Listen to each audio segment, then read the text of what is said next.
Man minas sahaba, sino ang mula sa sahaba, mga kasamahan ng Propeta Muhammad sallallahu alaihi wasallam, qala, ang nagsabi, kullu bid'atin dalalatun.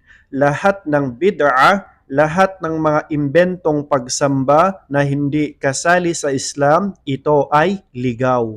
Wa in rahan nasu hasanatan, kahit pa ito ay nakikita ng tao na mabuti.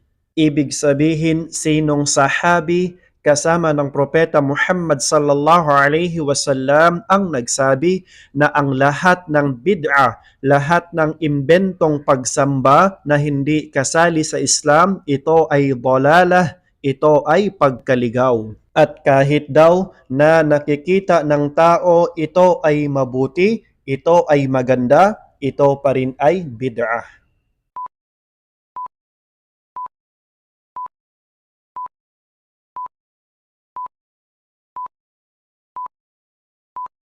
Ang tamang sagot ay Abdullah ibn Umar radiyallahu anhuma, si Abdullah anak ni Umar, kinaluguran silang dalawa ni Allah.